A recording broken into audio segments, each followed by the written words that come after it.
Get ready for the countdown.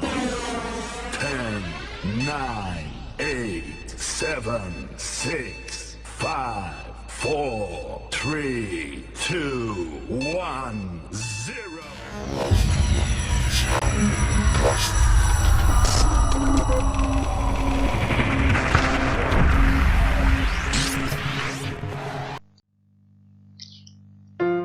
Assalamualaikum warahmatullahi wabarakatuh.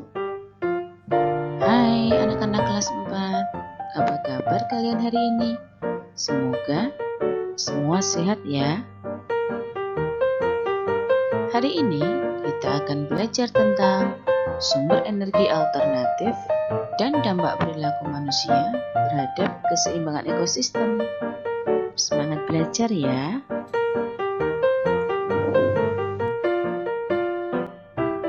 Energi alternatif, apakah itu?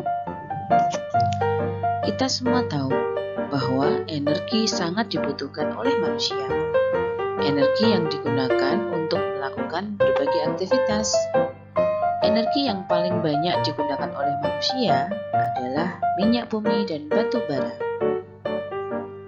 Bayangkan berapa juta liter minyak bumi yang dihabiskan dalam sehari untuk menjalankan jutaan kendaraan bermotor dan ribuan pabrik di dunia ini. Padahal persediaan minyak bumi dan batu bara sangat terbatas. Energi minyak bumi dan batu bara berasal dari fosil makhluk hidup yang berproses selama jutaan tahun yang lalu. Apabila habis, minyak bumi tidak bisa diperbarui atau tidak diadakan kembali. Demikian juga dengan batu bara yang berasal dari tumbuhan. Apakah energi yang tidak akan habis dan tersedia secara melimpah di sekitar kita? Ya, tentu saja ada. Energi tersebut disebut dengan energi alternatif. Manusia memerlukan sumber energi lain dan energi alternatif untuk memenuhi kebutuhannya. Sumber energi alternatif berasal dari sumber energi yang dapat diperbarui. Sumber energi alternatif merupakan sumber energi yang digunakan untuk menggantikan bahan bakar fosil. Energi alternatif disebut pula energi terbarukan.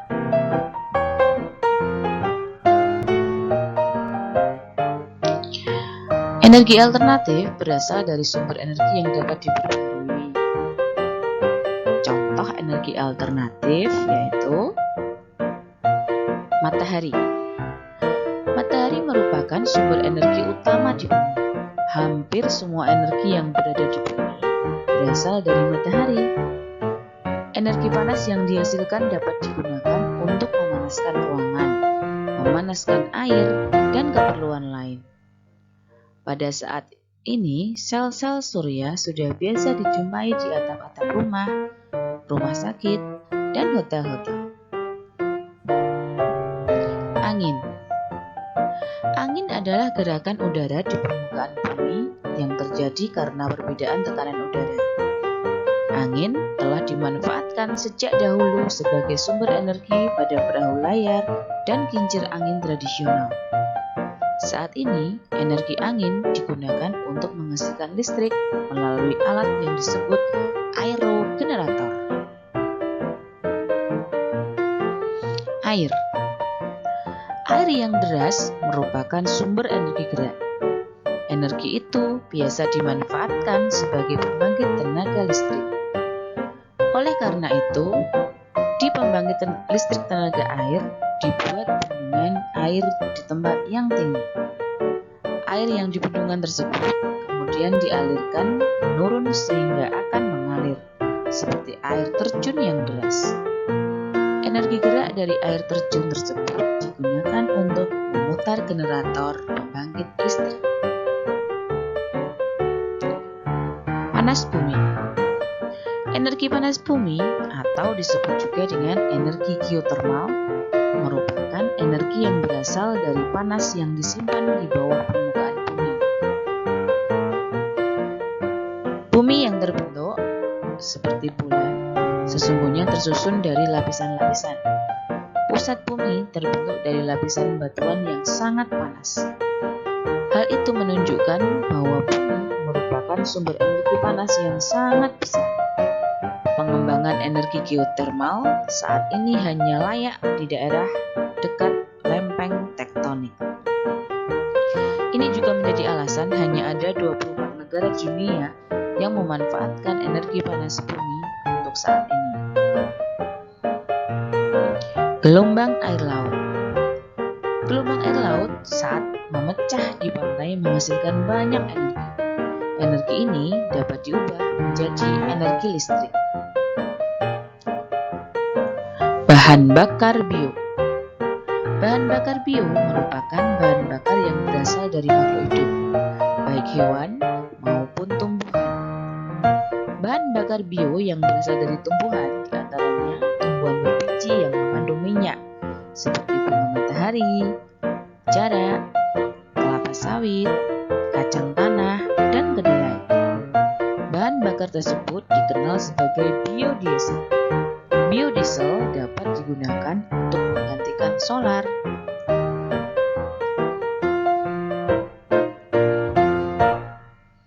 Nah, ini beberapa contoh gambar.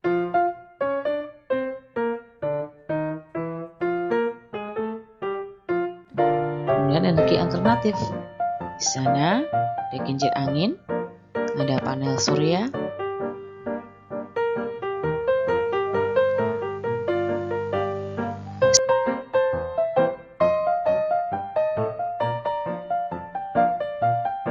halnya di pinggir sepanjang jalan raya. Di sana ada penerangan jalan yang memanfaatkan panel surya sehingga tidak memerlukan kabel listrik karena panel surya langsung tersambung menghasilkan listrik yang bisa menyalakan lampu. Ini juga salah satu cara untuk menghemat penggunaan listrik. Salah satu bentuk energi alternatif yang digunakan saat ini. Penggunaan energi alternatif merupakan salah satu bentuk usaha yang dapat dilakukan untuk melestarikan lingkungan sekaligus untuk menjaga kelangsungan hidup manusia. Salah satu kewajiban manusia adalah menjaga lingkungan alam.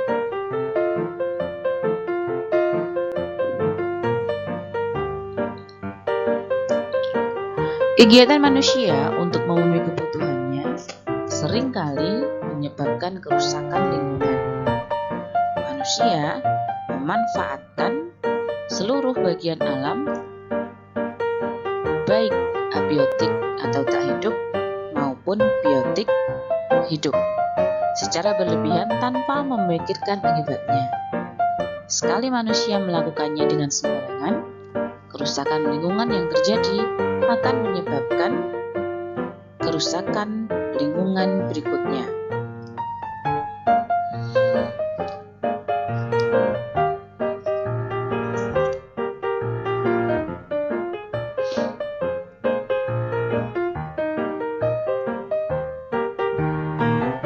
Nih, salah satu contoh pemanfaatan alam oleh manusia.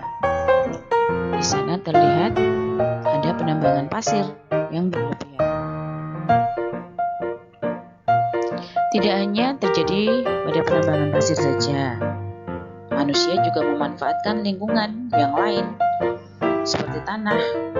Ya, tanah digali untuk mendapatkan bahan tambang yang berguna untuk berbagai keperluan. Batu bara adalah salah satunya. Selain itu, berbagai jenis bahan logam mulia bernilai tinggi pun ditambang. Emas dan perak merupakan salah satu bahan tambang logam mulia yang paling banyak dicari karena nilainya tinggi. Bahan tambang lain yang diambil dari bagian dalam lapisan bumi adalah nikel, timah, dan bauksit. Tak hanya lingkungan abiotik yang dimanfaatkan manusia, hampir semua jenis tumbuhan dan hewan juga dimanfaatkan oleh manusia.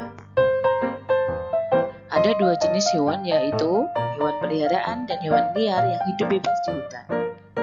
Manusia membudidayakan beberapa jenis hewan untuk memenuhi kebutuhan hidup seperti ayam, sapi, beberapa jenis ikan, dan lainnya. Hewan-hewan yang tidak dibudidayakan dan hidup bebas di hutan seringkali diburu manusia. Ada yang diburu untuk diambil kulitnya, bulunya, atau bagian tubuh lainnya seperti cula badak dan gading gajah. Perburuan manusia yang tidak terkendali menyebabkan menurunnya populasi hewan tersebut secara drastis. Apabila hal tersebut dibiarkan, hewan tersebut akan mengalami kepunahan.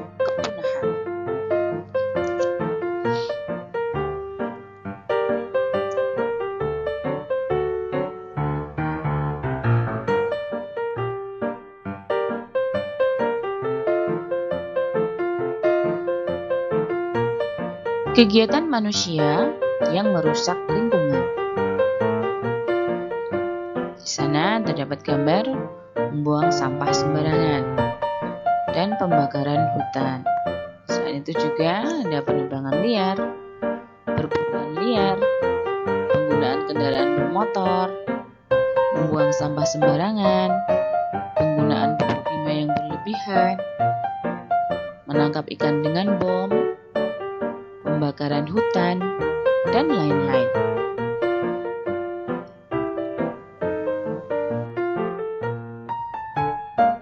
Nih, gambar kegiatan manusia yang membuang sampah sembarangan. Di sana akan menyebabkan tumpukan sampah yang menyebabkan berbagai akibat dari kegiatan tersebut. Di antaranya, lingkungan menjadi kumuh, terjadi banyak penyakit di sekitarnya.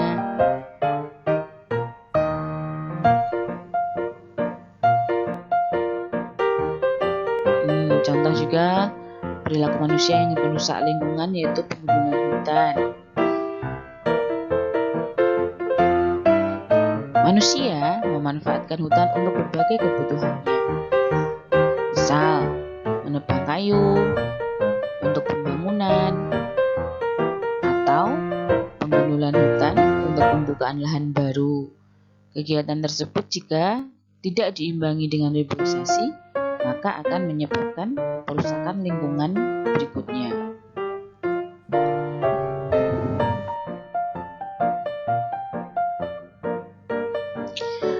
Dampak perubahan lingkungan yang disebabkan oleh manusia terhadap keseimbangan ekosistem.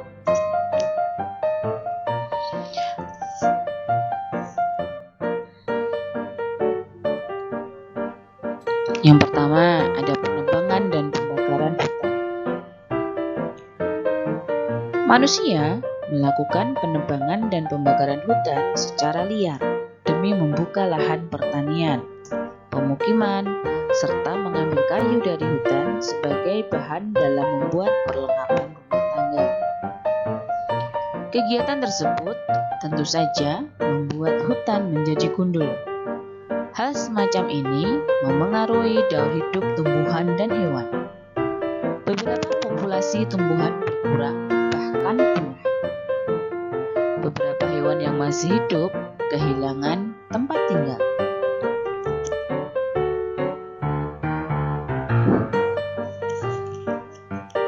Akibat dari penebangan dan pembakaran hutan. Ini ada banjir ya.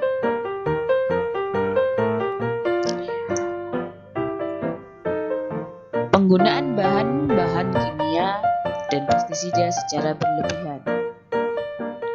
Salah satu contoh penggunaan bahan kimia adalah penggunaan deterjen sebagai bahan pembersih. Bahan ini menghasilkan busa yang mencemari lingkungan. Busa deterjen akan menutupi permukaan perairan, sehingga sinar matahari tidak dapat menembus perairan. Proses fotosintesis tumbuhan air menjadi terganggu. Hal itu memengaruhi daur hidup tumbuhan dan hewan air. Akibatnya, tumbuhan kekurangan makanan dan akhirnya mati. Contoh lainnya adalah pestisida yang berlebihan untuk memberantas hama tanaman yang dapat membunuh hewan lain yang lebih menguntungkan.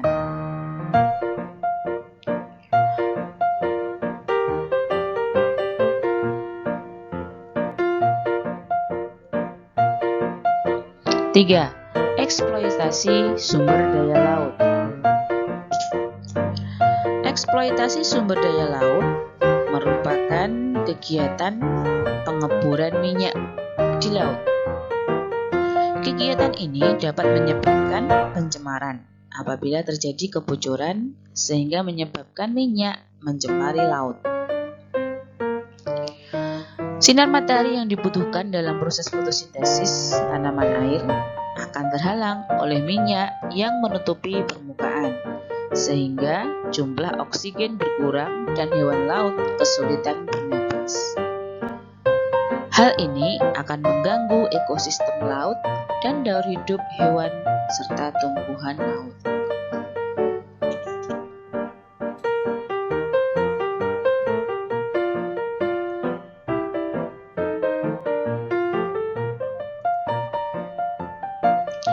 Empat, perpindahan penduduk.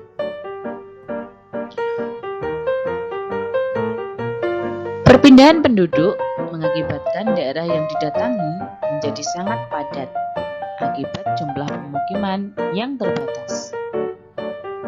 Hal ini akan memicu terbentuknya pemukiman kumuh yang memengaruhi kualitas kesehatan manusia dan menyebabkan pencemaran lingkungan semakin meningkat, sehingga dapat mengganggu keseimbangan ekosistem.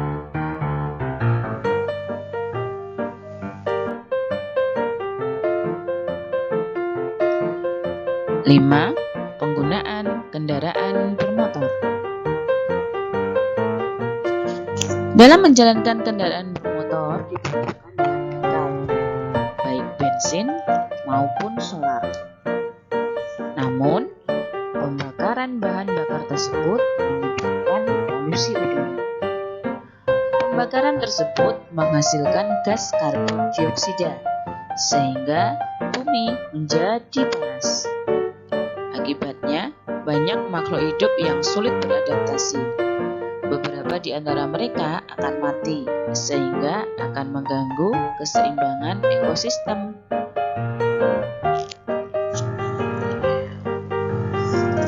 Dampak dekat dari penggunaan kendaraan bermotor adalah dimunculkannya asap, sehingga akan menjadikan polusi udara. Yang dampak kedepannya akan mengganggu keseimbangan ekosistem.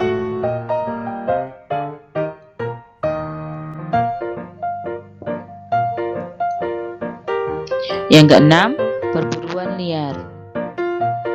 Sebagian manusia gemar melakukan perburuan liar terhadap hewan dan tumbuhan dengan tujuan tertentu.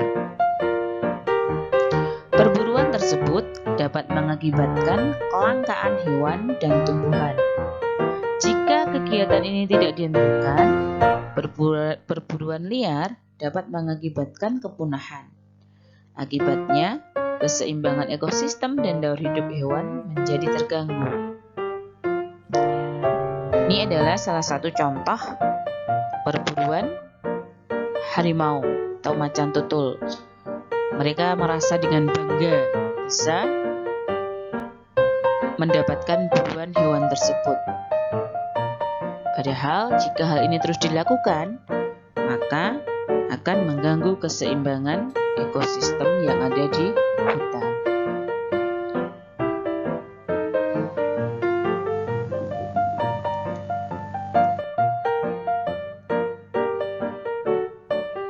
Tujuh, perusakan terumbu karang.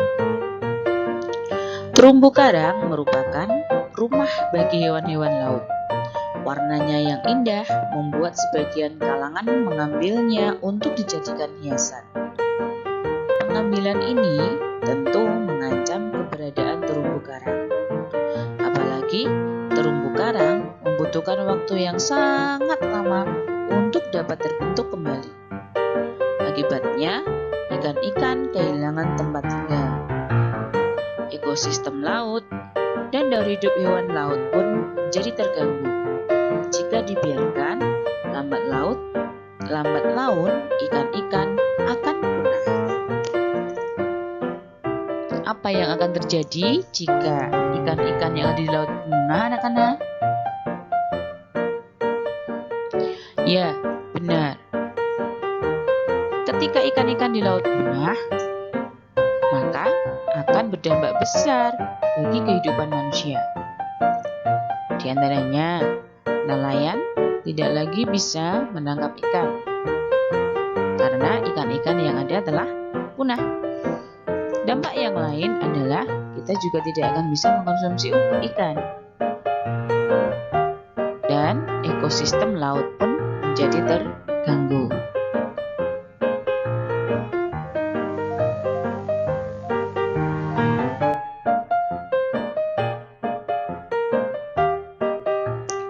Macam-macam polusi.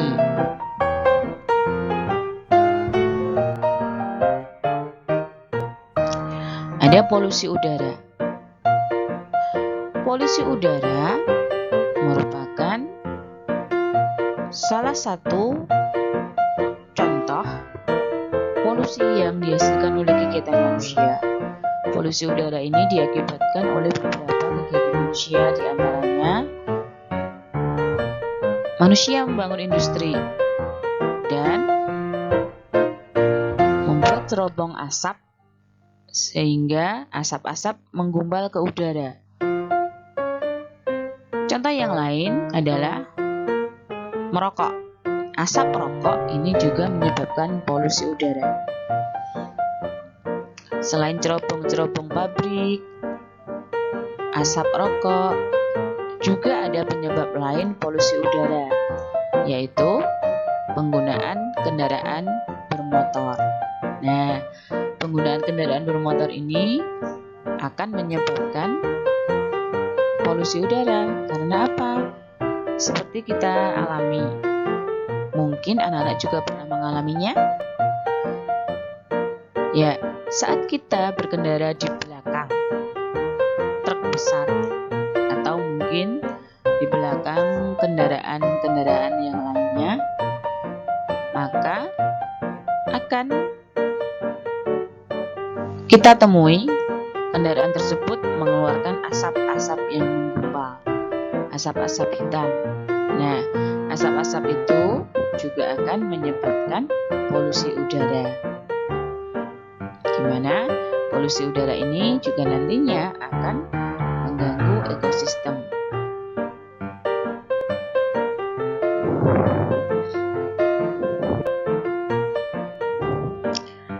Berikutnya adalah polusi air.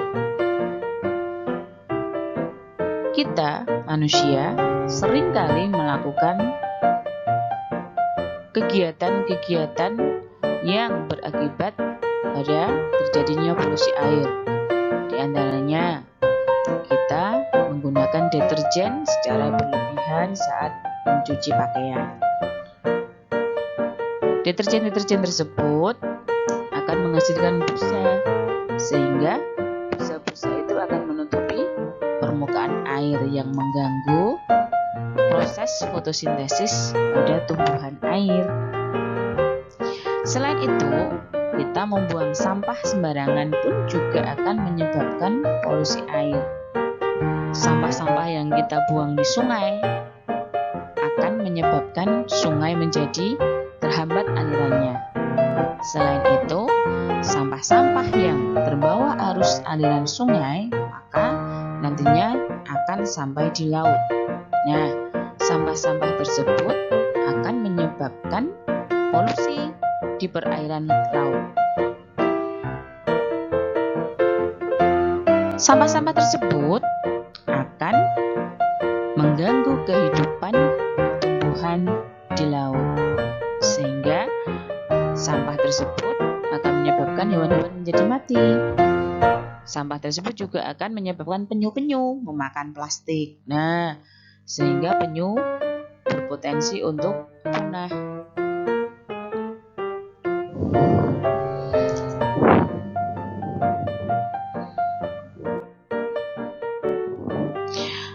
Berikutnya adalah polusi tanah. Polusi tanah terjadi akibat dari kegiatan kita membuang sampah sembarangan. Kita tidak memilahkan antara sampah plastik maupun sampah kertas.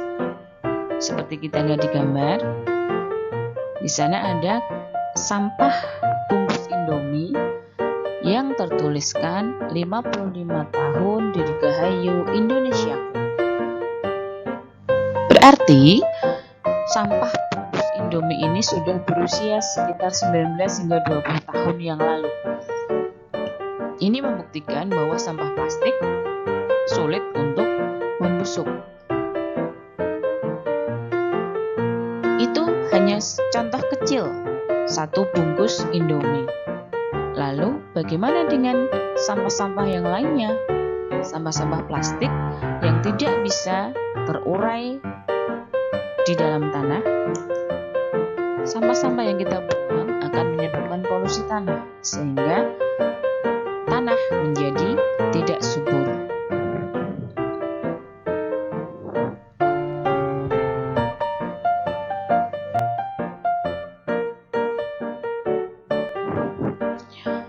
Upaya manusia untuk menjaga kelestarian sumber daya alam.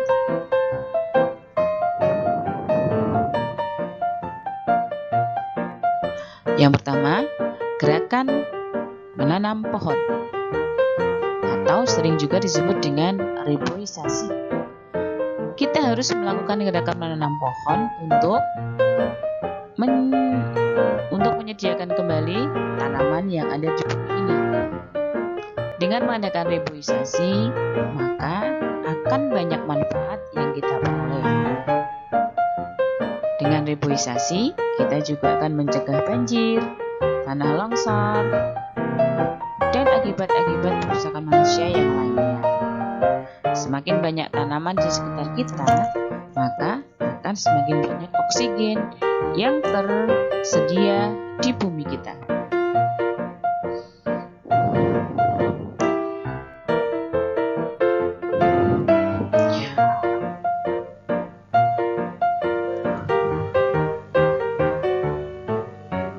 Cara menghemat energi minyak dan bensin. Matikan kompor jika sudah digunakan. Memilih naik kendaraan umum dibandingkan naik kendaraan pribadi. Membiasakan naik sepeda untuk perjalanan yang dekat. Ini sebagai cara-cara menghemat energi dan bensin.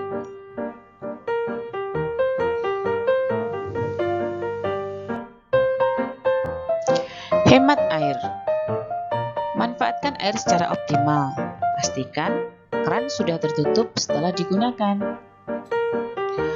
Lebih hemat air. Gunakan mesin cuci saat pakaian kotor telah cukup banyak.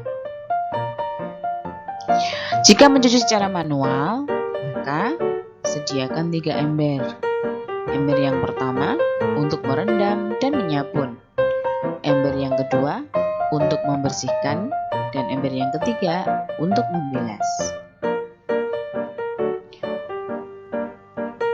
Perilaku hemat air saat mandi. Mandi berendam paling boros air. Mandi dengan gayung 3 kali lebih boros. Usaha hemat air dalam saat kita mandi adalah dengan pancuran dan tidak berendam. Saat gosok gigi, cuci muka atau mencukur, pastikan keran air tertutup. Karena 1 menit air mengalir, 9 liter air terbuang. Lebih baik mencuci mobil dengan lap dan ember. Mengguyur mobil 15 menit berarti beratus-ratus liter air akan terbuang.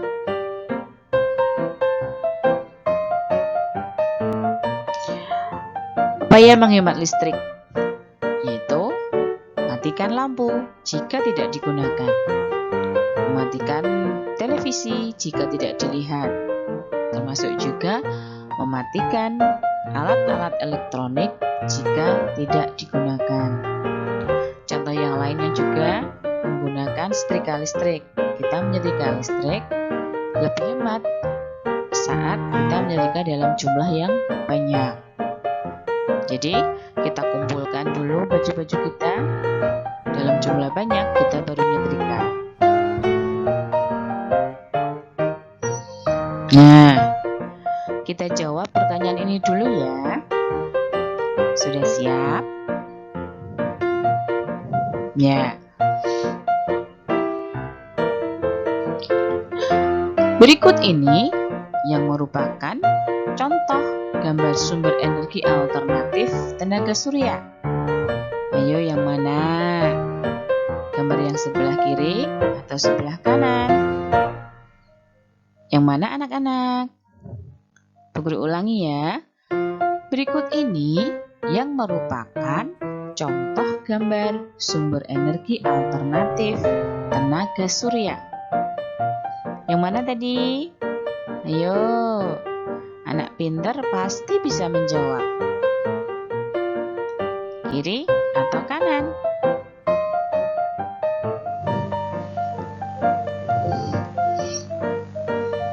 Oke. Oh, yang kanan. Kita coba ya. Ya, jawaban kamu benar. Selamat ya. Berarti anak-anak sudah bisa memahami tentang energi alternatif yang Guru sampaikan hari ini. Tetap jaga lingkungan kita, tetap jaga kebersihan dan kelestarian lingkungan di sekitar kita. Karena tindakan kita saat ini akan sangat berpengaruh terhadap keseimbangan lingkungan dan ekosistem yang ada di bumi kita. Tetap semangat. Sekian dari Bu Guru. Semoga pembelajaran ini bermanfaat. Jika ada kekurangannya, mohon maaf ya.